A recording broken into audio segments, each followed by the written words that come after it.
You knew I was gonna make a video about this, right? Like, you knew. There's no way I'm not gonna talk about Steam Deck and what it means for the portable gaming community. For those not in the know, Steam Deck is basically Valve's attempt at making a Switch Pro of sorts. And though I don't think these two devices live in the same category, the timing makes Switch Pro comparisons all but inevitable.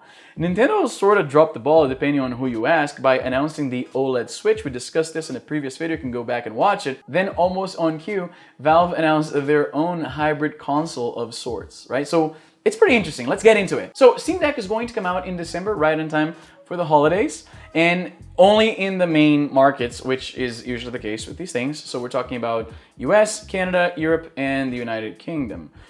It's going to come out in other markets as well, but not until 2022. So there's that. Pre-orders started today, and you can put a down payment of $5, which goes towards buying the console if you decide to keep your pre-order by the time it launches. And it's going to come out in 3 distinct flavors, although they're not that distinct, which is actually a good thing. It has 3 different price points. So it starts at $399, all values in US dollars, of course, for the 64 gig version.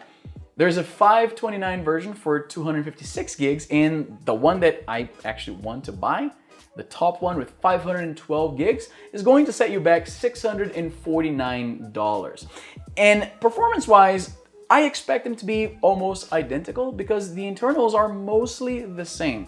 The biggest difference is that the 64 gig version is going to have eMMC flash storage, which is noticeably slower than the NVDMe. Did I say that right? NVMe. I'm not familiar with this. NVMe. So that's what it is. I f***ed that up the first time, just deal with it. eMMC storage is slower than NVMe. So I expect the 64 gig version to just load games a little bit slower. Also, the 512 gig version of Steam Deck also has a anti-glare coating on the glass. So it's gonna be nicer to look at, but primarily the same experience. That's actually great. It's very pro-consumer of Valve, something that doesn't surprise me that much because Valve is known for being pretty friendly to their consumers. Also, all models are expandable, so you can throw in a micro SD and get 3 times, 4 times the capacity of, say, the cheapest version, if that's the one you can afford when it comes out. I think what probably happened is that Valve focus tested some people and they decided that $400 is the sweet spot where most people would buy a device like this, and they decided to make it cheap enough to hit that point without sacrificing performance and without creating fragmentation that will lead to inevitable consumer confusion. So if there's 3 different versions of this thing and you don't know which one is the one that you really should buy, that's products that launch like that don't usually have the best track record. So very smart of Valve here. Also, and this might seem like a silly thing to point out, but I'm actually pretty happy that all models come with the carrying case. Again, might seem silly, but I like the idea that it comes out of the box ready for you to take out with you wherever you go. You just buy it, throw it in the case, throw it in your backpack, and you're set. I love that. More companies should include free cases with their products. I'm looking at you, Nintendo.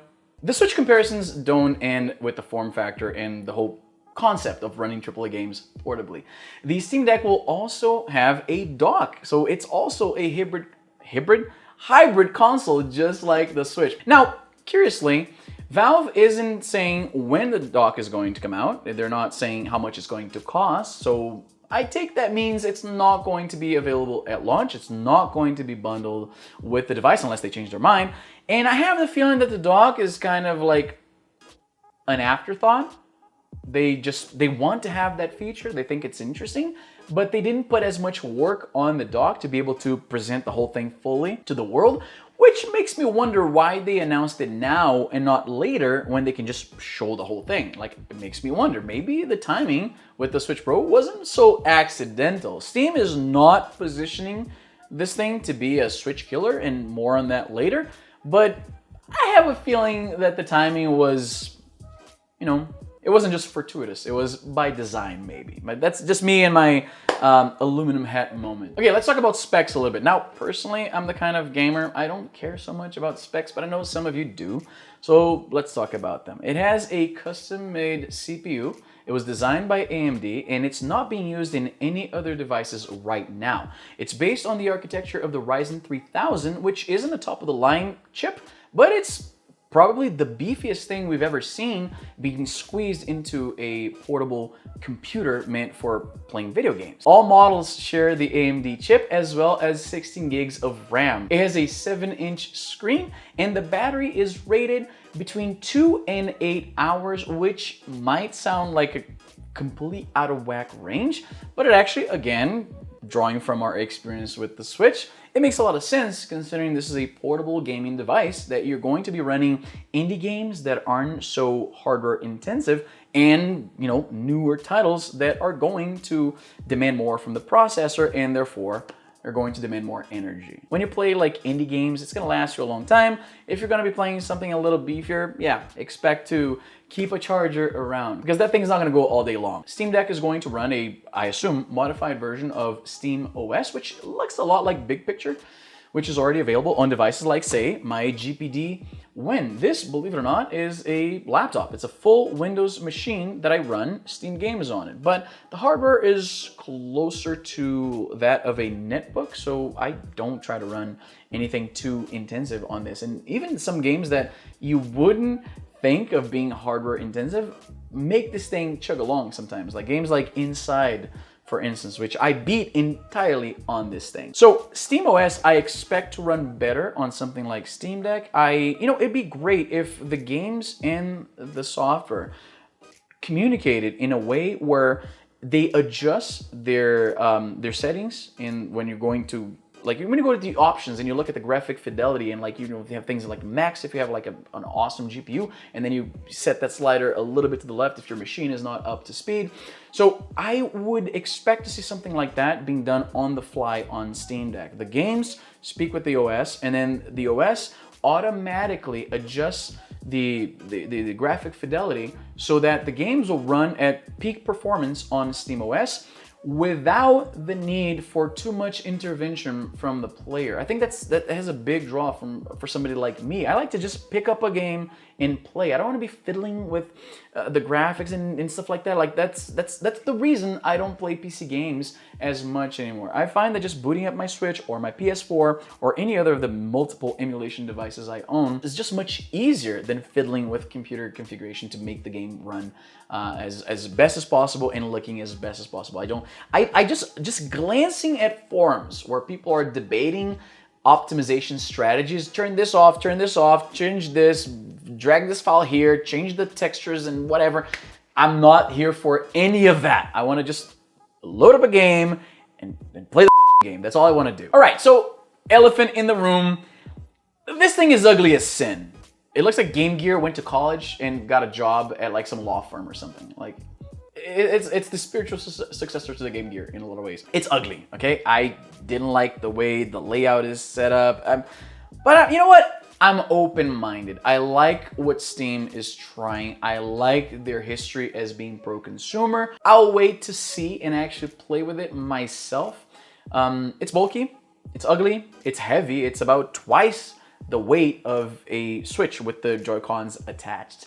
So it remains to be seen how comfortable this thing is going to be holding for an extended period of time. Maybe it's good that the battery doesn't last that long because you're not going to be wanting to hold this brick of a console on your hands for multiple hours on end, probably, right? I expect that the way you're going to actually use this thing is you're going to be targeting games that were released, like say maybe 3 to 4 years ago. I think those are the ones that are going to perform the best and look the best. It's probably somewhat future-proof in that you're going to be playing some games that are more recent on it, but I don't expect the graphic fidelity to match that you'd get on like a dedicated gaming rig for obvious reasons. It's a portable device, come on. But ultimately, I think, like I said earlier, software is going to matter more than raw power. So if Valve manages to make SteamOS talk to the games and adjust so that they run at the best possible way for Steam Deck without the player be fucking around with it and going on Reddit and saying, hey guys, I'm trying to run this game, but it won't run. What do I do?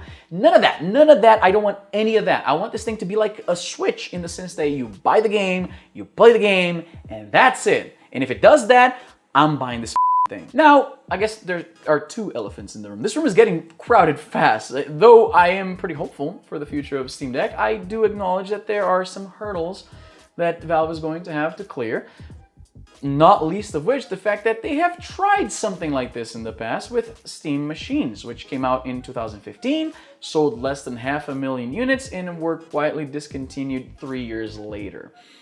The approach was very flawed back then for a lot of reasons. I could do a whole video on that. And suffice to say, I think it's more of a Wii U Switch situation. I have faith in Valve. I think they probably learned the right lessons from that. And now they're offering something that's, the difference would be basically between the Wii U and the Switch. Like the Wii U had a vision and it was clearly half-baked, and the Switch came and like, oh, that's what they had in mind. An actual portable device that you can just plug to your TV and play on the TV with your friends, but you can also detach and take it when you're on vacation or whatever. So I think this is the right move for them. I think they have their finger in the pulse of the community enough that I trust them. This time they screwed up. Not everybody launches perfectly right off the bat, right? So maybe they needed that failure of the Steam machines to now learn the lessons they need to make this thing a reality, and a successful one at that. So since the Switch comparisons are all but inevitable, the question on a lot of people's minds is this thing a Switch killer? I doubt it. First of all, the price point is completely different. The cheapest Steam Deck you could buy is still twice more expensive than the cheapest Switch you can buy, the Switch Lite. Now, obviously they don't have the same capabilities, but to a lot of people, that's just open and shut right there. This thing costs half of what that thing costs. I'm not even that curious about it anymore. It's too rich for my blood. I don't want it. I know that's how a lot of people think and behave when it comes to buying tech. So no, I don't think that this thing is going to kill the Switch. I think as long as there is a much more affordable option to play Switch games, a lot of people are going to gravitate towards that, right?